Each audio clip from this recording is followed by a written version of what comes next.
Some days I wasn't even tired from what I had been doing. I was actually tired from deciding what to do. If your brain feels fried from managing chronic illness, kids, and the constant unpredictability of life, this episode will show you how simple routines can give your nervous system a little bit of a break and give you back some energy. Let's get started.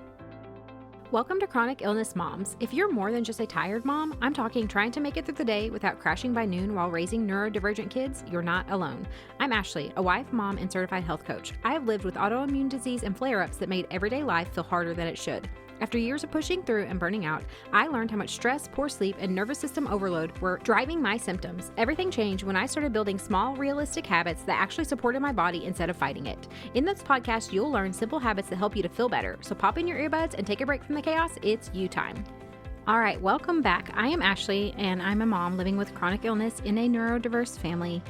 I want to just say, if your brain feels fried before the day even really starts, then this episode is going to be for you. Before we dive in, I just want to let you know, if you are craving healthy routines, healthy habits that actually fit into your real life, address your symptoms, and work with your unique family dynamics to begin to finally start to take care of yourself and to feel better so you can keep up with your kids, be present with your kids, then just know that I do offer one-on-one chronic health coaching. You can learn more or book your session at ashleybraden.com/coaching. I will also have the link down in the show notes below. All right, now let's talk about why you're so tired even whenever you have not done anything yet. So there have been seasons where I've just woke up completely overwhelmed from the beginning, like opened my eyes and just thinking about all the stuff that I had to decide that I had to do that day left me overwhelmed.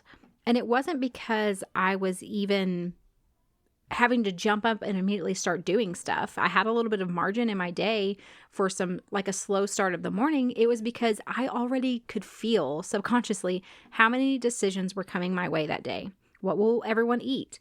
What does my child need today? What all do we have to do? How much energy do I have? What do I have to tackle today?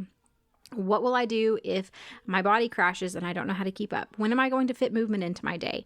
All of those things. And the thing about living in a house where your family is neurodiverse is a lot of times it can be a struggle to kind of automate things. And I do find that when you're also adding in chronic illness on top of that, brain fog, a low energy, crashes, things like that, it feels like you are honestly waking up and planning a whole new day every single day.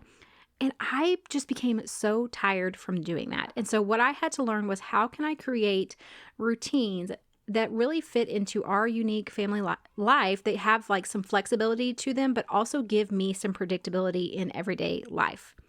And the reason why this is so helpful is because what we know is that every decision that you make requires mental capacity. It requires energy from you. So when you are already overloaded, overwhelmed, tired, you're already feeling that kind of the fatigue and all of that from managing everything else you already have going on, then your brain is just working overtime to stay regulated to keep up.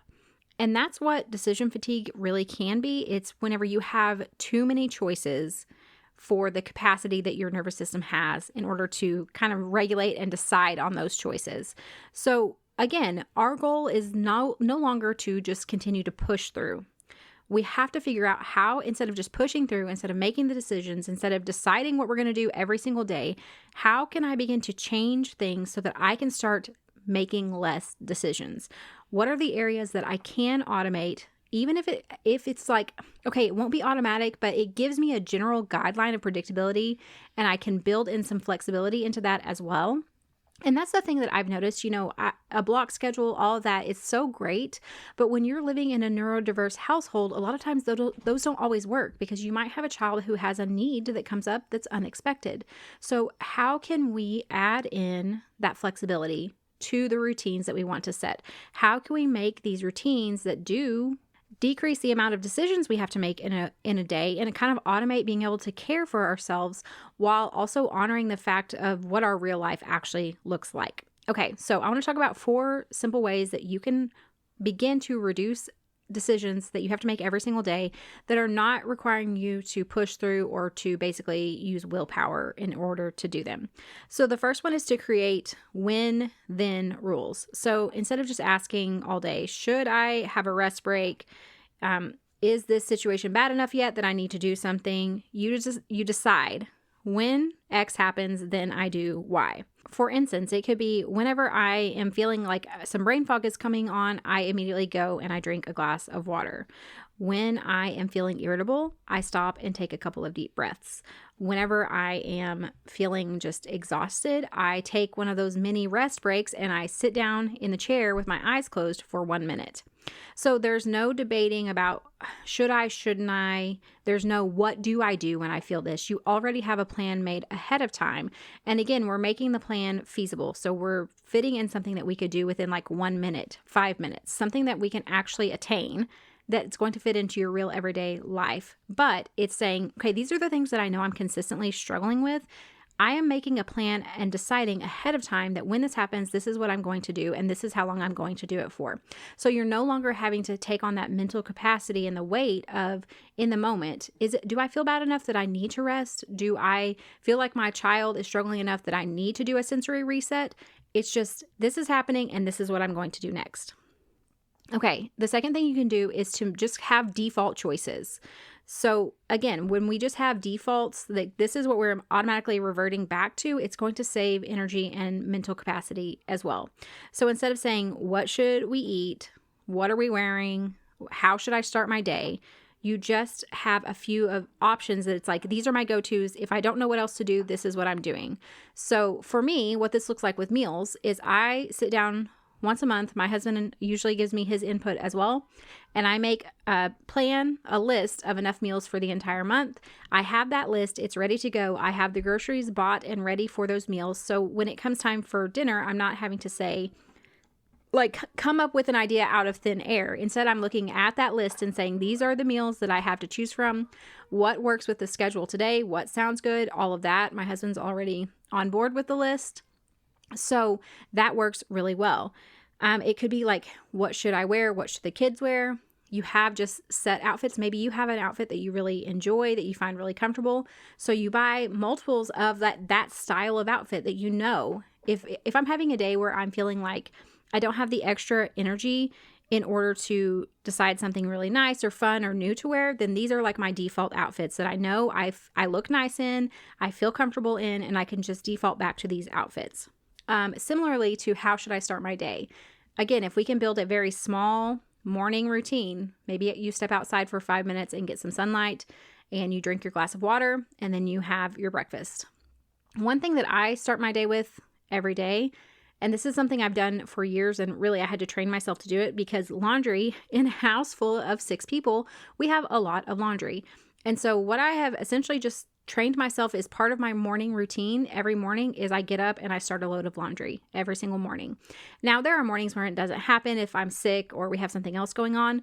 But what I have noticed, and this is what my goal is for all of these, is that most of the time I do it without even thinking about it because it has become habit and it takes me about 5 minutes. And so that is the goal when we're looking at how can we streamline our life, reduce decisions that we have to make every single day. We want to aim for focusing on 1 or 2 things and then just doing them over and over again until they become a habit that we just don't even think about. So that's what you want. You want things, you want to do it so consistently that your brain doesn't think about it anymore. It just does it. So if you know that you are feeling some brain fog, you just immediately go and get a glass of water. You don't even think about it anymore. That is the goal. Okay, the third thing to do is to batch things. So this can even come with batching your decisions. So instead of all day long making a decision here, a decision here, a decision here, you just batch and make decisions once at one time. So again, kind of like how I made that meal for the entire month, that is batching your decisions. At one time, I said, these are the meals we're eating for dinner for the entire month. I'm not deciding every single night or every single week. I'm choosing it 1 month at a time. And then what I do is I have a menu board, and once a week, I write down the meals for that week. So again, I'm breaking it down even further and saying, okay, once a month, I'm deciding these are the meals. And then once a week, I'm picking from that list and saying, these are the meals we're focusing on this week based off of our schedule, whether we need a quick meal, whether we're not going to be home, all of that. And it's allowing me to make that decision once, not every single day over and over again. So, similarly, if you know that you're prone to crashing, what you could say is, okay, if I am in the middle of a flare-up or in the middle of crashing, these are my 3 like crash care, flare-up options that I do to take care of myself every single time. And what I find is when we can combine it's great to make these batch these decisions when it comes to your house, and that's very helpful in creating mental capacity. But also, if you can learn to batch decisions when it comes to your health and to caring for yourself, that is a really good way to streamline making sure that you are consistently taking care of yourself and not letting things just kind of slip because you get busy. So I think, let's look at it like this. Okay, I'm having a flare up. These are the 3 things that I know I'm going to do that help me every single time I'm in a flare up. So here are the 3 things I'm going to do. And then write them down so you don't forget them. And then the next time a flare comes, I'm pulling out that list from my phone or notebook or wherever you keep it. And these are the 3 things I'm going to focus on. I'm at a very minimal capacity right now. So having that list is going to help me to make sure I am caring for myself instead of just pushing or kind of procrastinating because I don't have the capacity to decide how to take care of myself. And this is something I have noticed about myself is I'm really great at problem solving and coming up with solutions whenever other people are sick or going through something. But whenever I'm in the middle of it, my brain is just foggy and I can't think clearly. And so I am less likely to pull out all of these things that I know would be helpful if I were doing it for someone else.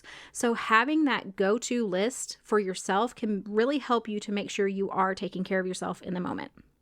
Okay, then the last one is to pick one non-negotiable pause. So this is one point in the day where you're like, this is non-negotiable. I am always going to stop and take a break. The time you get to decide, the time frame, is it 1 minute? Is it 5 minutes? Is it 30 minutes? Whatever works for you. But you are saying, no matter what, I always stop at this time of the day and I take a little bit of a break. This could be after you drop kids off at school, maybe while kids are at therapy. It could be before dinner. It could be right before bed. My personal pause time is before bed. I typically will have a little bit of time where I am stretching and getting my teeth brushed, doing my skincare, all of that. And that is my pause time that I do. It is non-negotiable unless, again, if we're out of the house, things like that. But if we are home, I am doing that pause every single night. So decide for yourself, what is the one time in the day when I am always taking some time for myself? 10, 15, 20 minutes, whatever works for you. Even if you have to start with 5 minutes, do whatever works, but say this is non-negotiable. Okay, so let's talk a little bit about why this can be helpful for you. And I've kind of already touched on these, but we know you're going to be making fewer choices, which is going to decrease the amount of overwhelm and mental strain that you feel, which of course is going to lower your cortisol levels, which is going to help you to sleep better, to be able to handle stress better. It's going to give you more energy to be able to be used because you're not putting that towards the stress and the overwhelm and the mental exhaustion that you're feeling. It's going to hopefully over time help you to have fewer flares as well, especially as you're beginning to build in other healthy habits too. And so, this is exactly what we start working on and building in my chronic health coaching. We want to create these routines that build up upon each other over time so that you can begin to really create a life that helps to support your body so you can start to feel better.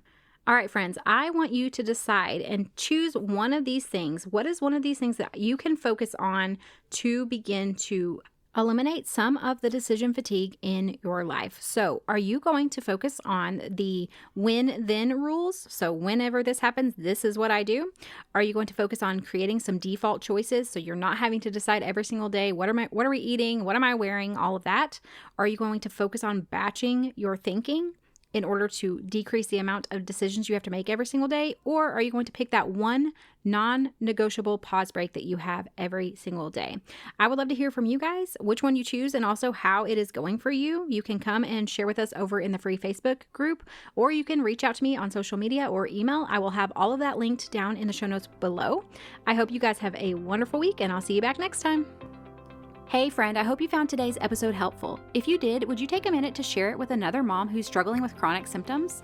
And leave a review on Apple Podcasts. It means the world to me to know this podcast is making a difference for you.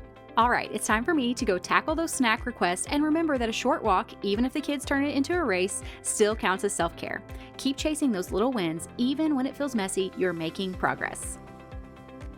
The information shared in this podcast is for educational and informational purposes only and is not a substitute for professional medical advice, diagnosis, or treatment. Always consult your healthcare provider before making any changes to your health routine. I'm not a doctor, and this podcast is not intended to treat or diagnose any condition. You're the expert on your body. Listen to it and reach out to a trusted provider for support.